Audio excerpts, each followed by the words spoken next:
प्रशासन उन पर कार्रवाई करे। कोरोना के दौरान बंगलुरु के मुस्लिम अक्सरियती इलाके शिवाजी नगर को बदनाम करने की कई सारी कोशिशें की गई, लेकिन आज कोरोना मैनेजमेंट में शिवाजी नगर को पहला मकाम हासिल हुआ है। शिवाजी नगर के एमएलए रिजवान अरशद ने ये बात कही। रिजवान अरशद ने कहा है कि बंगलुरु महानगर पालिका के आदादोशुमार के मुताबिक शहर के 28 असेंबली हलकों में शिवाजी नगर पहले मकाम पर है। कोरोना से सबसे कम अमवात शिवाजी नगर में हुई है।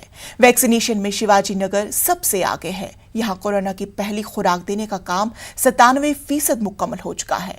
दूसरी खुराक तकरीबन 50% अफराद ने ली है। रिजवान अरशद ने कहा है कि तबलीगी जमात की तरह शिवाजी नगर को भी बदनाम करने की कोशिश की जा रही है, लेकिन शिवाजी नगर के लोगों ने इस प्रोपेगेंडा को गलत साबित किया है।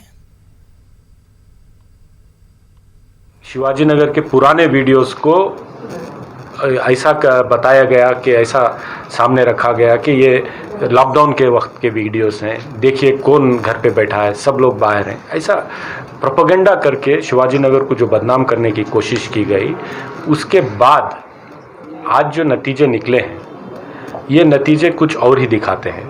ये नतीजे दिखाते हैं कि अगर पूरे बेंगलुरु शहर में सबसे ज़्यादा वैक्सीनेशन कहीं हुआ है तो शिवाजी नगर असेंबली हल्के में हुआ है। अगर पूरे बेंगलुरु शहर में सबसे कम मौतें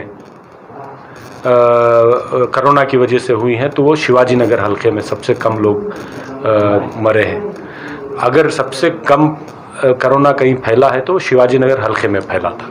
कोरोना की पहली और दूसरी लहर के दौरान शिवाजी नगर असेंबली हल्के को बदनाम करने की लाख कोशिशें हुई। इस असेंबली हल्के के सिलसिले में कई गलत फहमियाँ आम की गई थी, लेकिन अब हकीकत सामने आ चुकी है। बृहत बेंगलुरु महानगर पालिका ने आंकड़े जारी किए हैं, जिसके मुताबिक वैक्सीनेशन में शिवाजी नगर नंबर 1 बन चुका है। यहाँ पर कोरोना से सबसे कम अमवात रोनुमा हुई हैं। कोरोना से सबसे कम नुकसान शिवाजी नगर में हुआ है।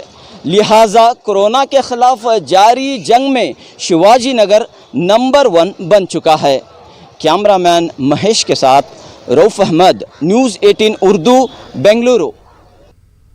छत्तीसगढ़ दारुल हुकूमत रायपुर के पुलिस परेड ग्राउंड में यौम आज़ादी